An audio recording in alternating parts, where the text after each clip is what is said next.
રાજકોટ જિલ્લાના ધોરાજી નજીક ઉપલેટા પંથકમાં ભૂકંપ આવતા 2001ની યાદ તાજી થઈ ગઈ. ગઈકાલ સાંજની આજે બપોર સુધીમાં 21 જેટલા ભૂકંપના આંચકાઓ નોંધાયા. લુણાગરી ગામ આસપાસ કેન્દ્રબિંદુ હોવાને કારણે સમગ્ર વિસ્તારોમાં ફફડાટ ફેલાઈ ગયો. જોકે જાનહાનિ ન થતા લોકોએ રાહતનો શ્વાસ લીધો છે. રાજકોટ જિલ્લાના જેતપુર, ધોરાજી અને આસપાસના વિસ્તારોમાં ગઈકાલ સાંજથી ધરતી સતત ધ્રુજી રહી છે. માત્ર 6 કલાકમાં 11 જેટલા ભૂકંપના આંચકાઓ નોંધાતા લોકોના જીવ અદ્ધર થઈ ગયા છે. મોટાભાગના આંચકાનું કેન્દ્રબિંદુ જેતપુરના લુણાગરી ગામ આજુબાજુ નોંધાયું. ભૂકંપની તીવ્રતા 2.6 થી 3.8 વચ્ચે નોંધાતા દહેશતનો માહોલ સર્જાયો. ખાસ કરીને ગ્રામ્ય વિસ્તારોમાં લોકો ઘરોમાંથી બહાર નીકળી ગયા હતા. 2001ના વિનાશક ભૂકંપની યાદોએ લોકોના મનમાં એક ભય ફરી જીવંત કર્યો. પરિસ્થિતિને ધ્યાનમાં રાખી ધોરાજી જેતપુરની તમામ શાળાઓમાં રજા જાહેર કરી દેવામાં આવી. સિસ્મોલોજી વિભાગે મામલતદાર પાસેથી વિગતવાર રિપોર્ટ મંગાવ્યો છે. અધિકારીઓએ લોકોને ડરવા નહીં પરંતુ સાવચેત રહેવાની સલાહ આપી છે.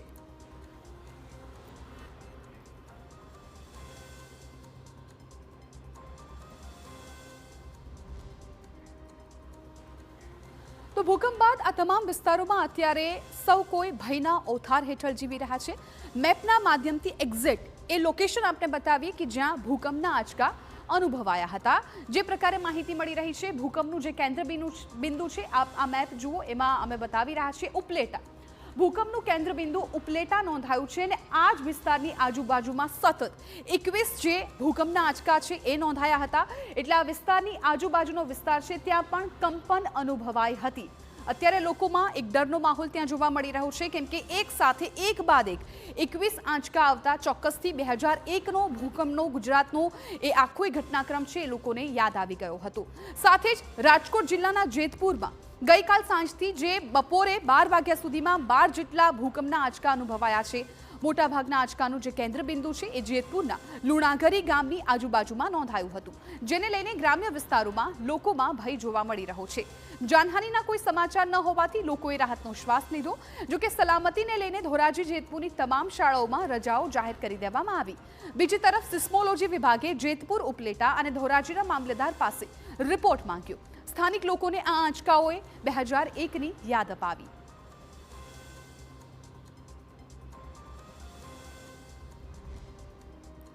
તો ગઈકાલે સાંજે 8 વાગ્યા અને 43 મિનિટે પહેલો આંચકો અનુભવાયો હતો, જેનું કેન્દ્રબિંદુ ઉપલેટાથી 30 કિલોમીટર દૂર નોંધાયું હતું. અને આજે વહેલી સવારે 6 વાગ્યાથી 12 વાગ્યા સુધીમાં 6 કલાકમાં 11 આંચકા નોંધાતા લોકોના જીવ અદ્ધર થઈ ગયા. આ તમામ આંચકાનું કેન્દ્રબિંદુ જેતપુરના લુણાગરી ગામની આજુબાજુમાં જ નોંધાયું છે. ત્યારે તીવ્રતા 2.6 થી 3.8ની હોવાનું જાણવા મળ્યું.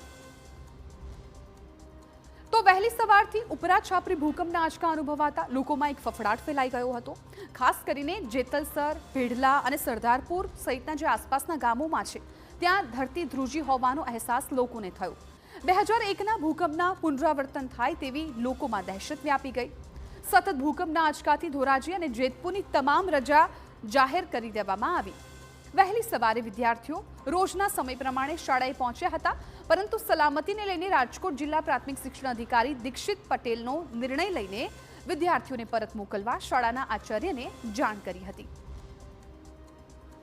મહત્વપૂર્ણ છે કે સિસ્મોલોજી વિભાગે પણ આ અંગે જાણકારી આપી હતી. સિસ્મોલોજી વિભાગના અધિકારીએ જણાવ્યું કે ગઈકાલે રાતથી જ અત્યાર સુધીમાં નાના મોટા એમ કુલ 21 આંચકા નોંધાયા. અને આ વર્ષે સૌરાષ્ટ્રમાં વધારે વરસાદ પડ્યો છે, જેને કારણે પાણીના લેવલમાં ચેન્જ આવ્યો હોવાથી પ્રેશર નીચે જતા પુશ મળતા આંચકા અનુભવાયા હોઈ શકે. આ નુકસાનકારક આંચકા નથી, લોકોને ડરવાની જરૂર નથી, પરંતુ લોકોને સાવચેત રહેવાની જરૂર છે. देखिए, आईएसआर द्वारा कल रात से अब सुबह तक लगभग मैग्नीट्यूड 1.4 से 3.8 के लगभग 21 अर्थक्वेक रिकॉर्ड किए गए हैं. जैसा कि हमने देखा कि मैक्सिमम मैग्नीट्यूड जो है 3.8 है और ये बहुत कम अंतराल में रिकॉर्ड किए हैं. तो टेक्निकली इसको स्वाम्स एक्टिविटी बोलते हैं. और स्वाम टाइप ऑफ एक्टिविटी अक्सर भूतकाल में भी पेनिनसुलर इंडिया और सौराष्ट्र में देखी गई है. ये उसी प्रकार की एक्टिविटी है. और जनरली मानसून होने के बाद, हैवी मानसून जब होता है, वाटरफॉल होता है, उसके बाद जब ग्राउंड वाटर में पानी का फेरफार होता है, उसके कारण कुछ स्ट्रेस, कुछ फोर्स होती है जो ज़मीन के नीचे जाती है. और वहाँ पे अगर ऑलरेडी कुछ लिनामेंट्स या फ्रैक्चर्स हों तो उन लिगामेंट्स और फ्रैक्चर्स में जो ऑलरेडी वहाँ पे एनर्जी जो वहाँ पे एक्यूमुलेट हो रखी है, इकट्ठी हो रखी है, वो रिलीज होनी शुरू हो जाती है। क्या ये पूरा अगर हम उसको समझा सके, आप यहाँ से अगर कुछ ज्योग्राफिकली क्या सिचुएशन वहाँ रही होगी, अंडर वाटर क्या ऐसे चेंजेस हुए होंगे या क्या हुआ होगा, अगर समझा सकें। हाँ, देखिए ये उपलेटा, धोराजी और जेतपुर के आसपास का इलाका है, और हम देख रहे हैं कि ये लगभग 5 से 10 किलोमीटर के अंदर ही ये जो अर्थक्वेक्स हैं सब उस क्षेत्र के अंदर ही हैं, बहुत ज़्यादा फैले हुए नहीं हैं। तो ये कंडेंस्ड हैं, एक ही प्लेस पे है, और ये 15 से 20 जो आसपास के गांव हैं वहीं पे फेल्ट होंगे, बहुत दूर तक फेल्ट नहीं हुए होंगे। और यहाँ पे अगर आप ये लाइन देखेंगे तो एक लिनामेंट भी यहाँ दिख रहा है, नॉर्थ जूनागढ़ लिनामेंट करके है, ये लिनामेंट के अलोंग ही है। तो और यहाँ पे कुछ एक रिवर टाइप भी है इसके आसपास, ये देखेंगे तो भादर रिवर है, तो ये रिवर में भी हो सकता है कि पानी के फार फार और आसपास में गाँव के कोई तालाब होंगे, कोई वाटर बॉडी होगी, तो उसमें भी कुछ पानी का फेर फार हुआ होगा हेवी मानसून के कारण। તો ભૂકંપના આંચકાથી સૌ કોઈમાં ડરનો માહોલ છે, પરંતુ આ પહેલીવાર ભૂકંપ આવ્યો એવું નથી બન્યું. હવે અમે આપને છેલ્લા 20 વર્ષ દરમિયાન જે ભૂકંપ આવ્યો છે તેની વિગતો આપીએ. સૌથી પહેલા વાત કરીએ 7 માર્ચ 2006 કે જ્યારે 5.5ની તીવ્રતાનો ભૂકંપ અનુભવાયો હતો, જેની ઊંડાઈ 46 કિલોમીટરની હતી, જેમાં આ ભૂકંપ દરમિયાન ઇમારતોને નુકસાન હોવાની જાણકારી મળી હતી. ત્યારબાદ વાત કરીએ 2006માં જ બીજો એક ભૂકંપનો આંચકો અનુભવાયો હતો, અને એ તારીખ હતી 6 એપ્રિલ 2006એ 5.0ની તીવ્રતાનો ભૂકંપનો આંચકો અનુભવાયો હતો, જેની ઊંડાઈ 10 કિલોમીટરની હતી. પરંતુ સારી વાત એ હતી કે આ ભૂકંપ દરમિયાન કોઈ પણ નુકસાનના સમાચાર નહોતા મળ્યા. ત્યારબાદ ફરી એપ્રિલ મહિનામાં જ બીજો એક ભૂકંપનો આંચકો નોંધાયો હતો. 6 એપ્રિલ 2006એ 5.5ની તીવ્રતાનો ભૂકંપનો આંચકો અનુભવાયો કે જે ભચાઉથી 13 કિલોમીટર પૂર્વ ઊંડાઈ તેની 10 કિલોમીટરની નોંધાઈ હતી, જેમાં સમાચાર હતા કે થોડું નાનું મોટું નુકસાન થયું છે. ત્યારબાદ 2006 બાદ 2007ની વાત કરીએ. 2007માં 6 નવેમ્બરના દિવસે ભૂકંપનો આંચકો અનુભવાયો હતો કે જેની તીવ્રતા 5.1ની હતી, ઊંડાઈ 10 કિલોમીટરની હતી, અને આ ભૂકંપમાં એક વ્યક્તિના મોતની જાણકારી હતી, અને સાથે જ 5 લોકો ઘાયલ થયાની પણ વિગતો સામે આવી હતી. ત્યારબાદ 2008ની વાત કરીએ. તારીખ હતી 9 માર્ચ 2008 કે જ્યાં 4.5ની તીવ્રતાનો ભૂકંપનો આંચકો નોંધાયો કે જે અગાઉના ભૂકંપ કરતાં તેની તીવ્રતા ઓછી જોવા મળી રહી છે, પણ તેની ઊંડાઈ 41 કિલોમીટર હતી. પરંતુ આમાં પણ સારી વાત એ રહી કે કોઈ પણ જાનહાનિ કે નુકસાનના સમાચાર નહોતા મળ્યા.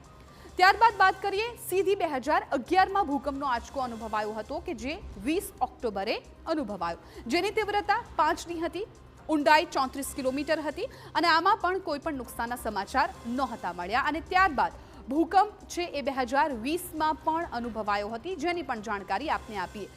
2020માં પણ ભૂકંપે અનેક લોકોને ડરાવ્યા હતા, કેમ કે ફરી એક વખત કચ્છમાં જ નોંધાયો હતો.